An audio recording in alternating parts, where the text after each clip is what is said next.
L'ADN de Patricia par Thierry Dehaye ou le revenu universel de Patricia.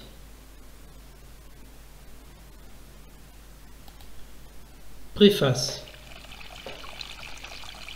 Mon premier livre, L'énigme de Patricia, n'a pas eu le succès escompté parce que peu de gens s'intéressent à la pédagogie.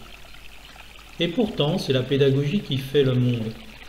L'énigme de Patricia m'a coûté de l'argent, mais je m'en suis remis et suis fier d'avoir écrit ce livre que vous pouvez lire aujourd'hui sur la toile gratuitement.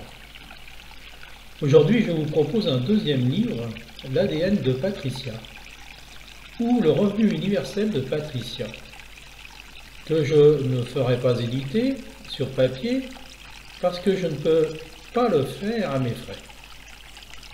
Il sera donc gratuit et disponible sur mon site.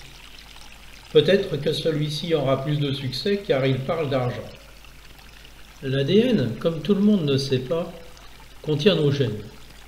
Ce sont eux qui contrôlent notre vie et notre destinée. Aujourd'hui, notre vie n'est plus contrôlée seulement par nos gènes. Elle est contrôlée par l'argent. Alors l'idée m'est venue de penser que si l'argent n'était plus un moyen de gagner ma vie, mais un moyen de la vivre, je deviendrais un être humain libre. Pour vous libérer de l'argent, je vous propose une autre définition de l'ADN.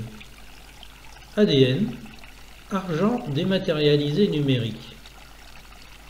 Monnaie fictive qui sert au revenu universel, mais qui ne permet pas d'acheter de l'or.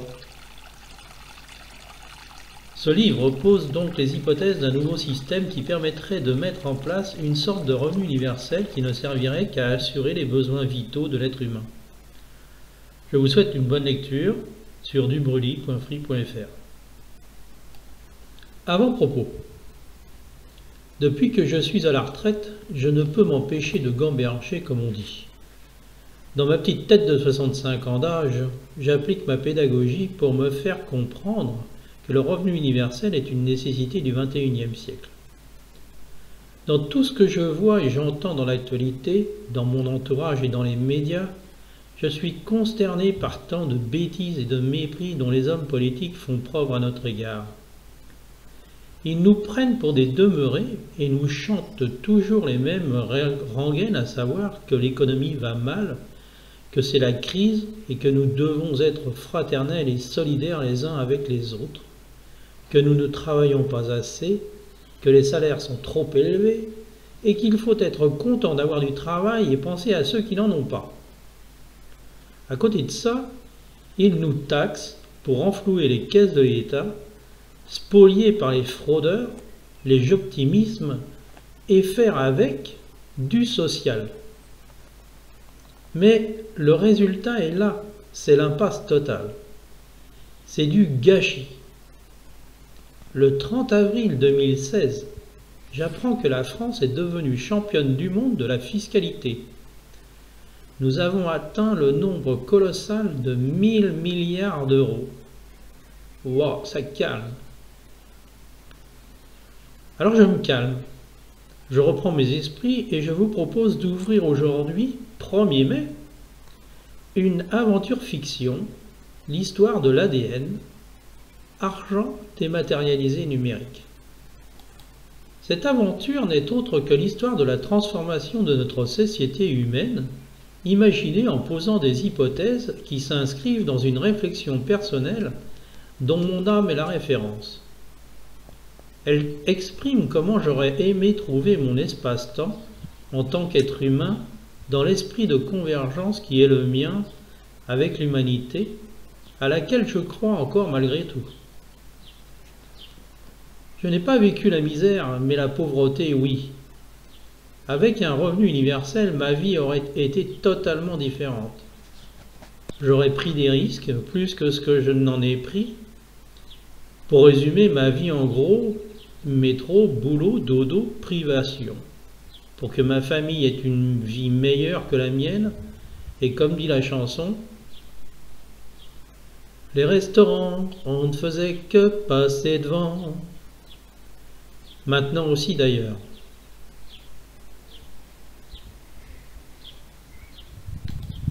Il me faudrait des centaines de pages d'un livre pour rassembler tout ce qui me passe par la tête au moment où j'écris, mais je ne peux pas écrire tout maintenant. C'est trop d'un seul coup. En fait, je crois être atteint de mentisme. Alors voilà le premier épisode. Mentisme non masculin. Psychologie, automatisme mental consistant en un défilement incontrôlable des représentations et des idées.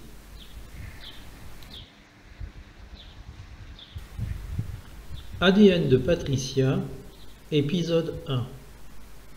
L'ère du numérique. Nous avons la chance au XXIe siècle de connaître la puissance du numérique, et pourtant notre humanité est restée bêtement binaire. On est riche ou pauvre, c'est 1 ou 0. Si tu touches moins de X euros, tu auras droit à Y euros d'aide. Si tu touches X plus 1 euro, tu n'auras droit à rien de plus. En fait, si Y est supérieur à 1, un pauvre peut devenir plus riche qu'un autre pauvre s'il travaille plus sans aide. En fait, de 1, tu passes à 0, et de 0, tu passes à 1. C'est le principe des revenus sociaux de solidarité, comme le RMI, le RSA, etc. Cette façon binaire de raisonner est inhumaine et complètement injuste. Il faut changer la façon de faire du social et cesser toutes ces petites injustices. La seule solution de faire du social avec une égalité parfaite, c'est de donner à tout le monde les mêmes moyens pour vivre, et ce, dès le départ et jusqu'à la fin. Avant, tu ne respectes pas la règle, tu payes. Par ailleurs, quand un être humain qui n'est pas parfait, loin de là, fait une faute volontairement ou pas, on le sanctionne, c'est-à-dire on lui ponctionne de l'argent, ou bien on le met en prison. Parfois, et c'est l'exception qui infirme la règle, on lui fait faire des travaux d'intérêt généraux. Des chauffards roulent trop vite, alors on baisse la vitesse et on met des radars.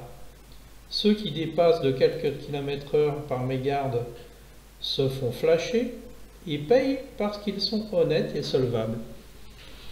Ceux qui ont l'habitude de rouler trop vite s'en moquent de toute façon, continuent de le faire, se feront peut-être flasher, trouveront un moyen de ne pas payer parce qu'ils sont très riches, ou ne paieront pas de toute façon parce qu'ils ne sont pas solvables pour la plupart.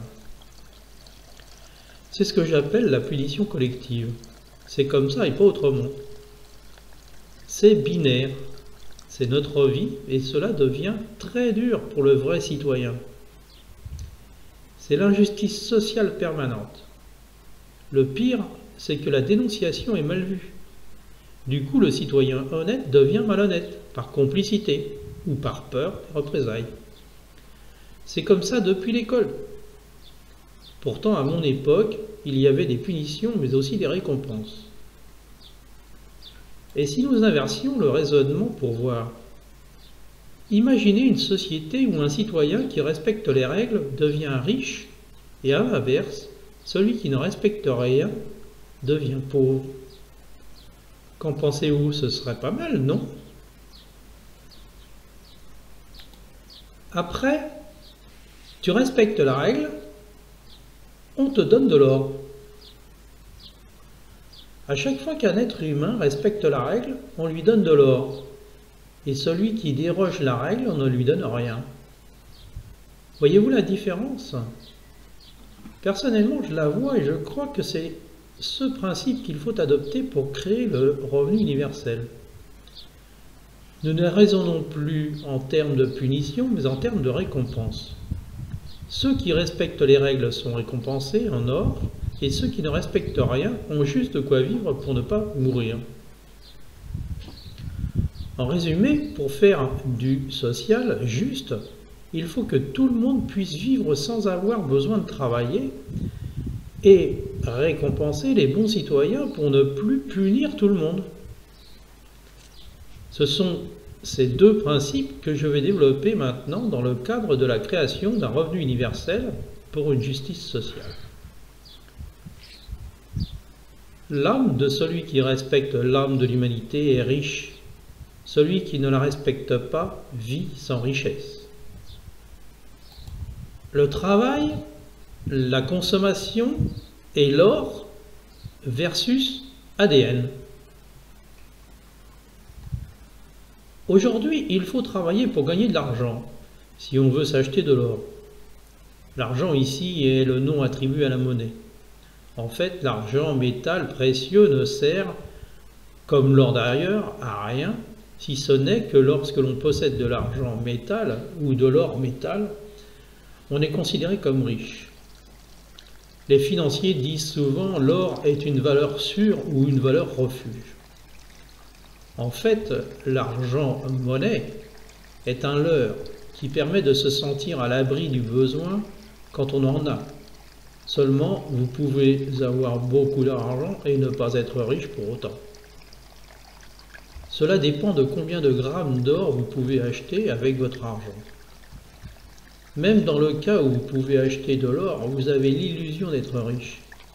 Pour vivre, il faut avoir de la monnaie et non pas de l'or, car l'or ne se mange pas, d'une part, et d'autre part, on achète rarement des produits comestibles sur un marché avec de l'or. Au marché ailleurs, les commerçants ambulants prennent rarement les cartes bancaires. Ils volent de la monnaie matérialisée par des pièces ou des billets parce que c'est le seul moyen pour eux de se sentir à l'abri d'une crise financière. Le problème, si avec la monnaie on achète de l'or, il ne reste plus assez pour manger, parce qu'il faut beaucoup de monnaie pour acheter de l'or. La différence qu'il y a entre l'or et la monnaie, c'est que l'or est palpable et existe en quantité finie, alors que la monnaie n'existe pas et peut être produite à l'infini. Donc si avec de la monnaie on peut acheter de l'or, cela signifie qu'un jour, si l'or vient à manquer, à un moment donné, on ne pourra plus acheter d'or, et la monnaie ne servira plus qu'à manger. Ce serait le paradis. Mais cela n'arrivera jamais, si nous raisonnons toujours dans le système actuel, parce que l'or est la référence de la richesse. Si l'or devient rare, son prix augmentera, mais il faudra encore plus de monnaie pour en acheter, donc pour le citoyen pauvre, encore moins manger. Aujourd'hui, celui qui est riche, c'est celui qui possède de l'or et de la monnaie, sonnante et trébuchante, ou des biens non périssables. Posséder de l'argent à la banque est risqué. Seulement si personne ne met d'argent à la banque, alors le système s'écroule. Le dilemme du citoyen pauvre est de faire un choix, manger ou acheter de l'or. Avec le revenu universel, il n'y aura plus ce dilemme. Si et seulement si la monnaie créée pour ce revenu ne permet pas d'acheter de l'or, mais seulement des biens et des services vitaux. Pour cela, il faut dématérialiser la monnaie du revenu universel. Pour faire fonctionner le marché, on peut donc utiliser une monnaie numérique avec une carte, genre carte bancaire. Appelons donc cette monnaie l'ADN, argent dématérialisé numérique. Le revenu universel versus le revenu du travail. En fait, si l'ADN ne permet pas d'acheter de l'or, alors il ne sert plus à rien de travailler, puisque de toute façon on pourra manger quand même. Oui, si nous raisonnons toujours dans le même système. Seulement si l'on applique le principe « celui qui respecte les règles reçoit de l'or, celui qui ne respecte pas ne reçoit rien ». Nous pouvons imaginer de nouvelles règles qui incitent au travail. Imaginez que le revenu universel existe, donc que l'ADN existe. Appliquer le principe, c'est l'incitation, c'est-à-dire consommer de l'ADN, faire des économies d'ADN, ne pas gâcher l'ADN et bien évidemment travailler. Il est donc pas nécessaire de travailler pour obtenir de l'ADN, seulement pour avoir de l'or, il faut travailler. Si par exemple on fait l'hypothèse qu'avec de l'ADN on peut obtenir de l'or à condition d'avoir du travail, alors ça change tout, c'est l'incitation au travail. Avoir suffisamment d'ADN pour vivre implique que l'on peut optimaliser son ADN en évitant par exemple le gâchis. Si par exemple en fin de mois on n'a pas tout utilisé son ADN, une partie de l'ADN peut se transformer en or. C'est l'incitation au tri des ordures, aux économies d'énergie. En fait, éviter tout ce qui crée des problèmes à l'humanité. Pollution, réchauffement climatique. C'est l'autre principe, récompenser au lieu de punir. Avec le revenu du travail, le système existant continue de fonctionner comme avant, avec quelques adaptations aux règles du revenu universel. Le citoyen peut acheter de l'or, donc s'enrichir comme par le passé, mais avec l'obligation d'assurer le revenu universel, c'est-à-dire construire un pont entre l'ADN et l'or. On ne change rien, mais on adapte les deux systèmes pour un fonctionnement optimal.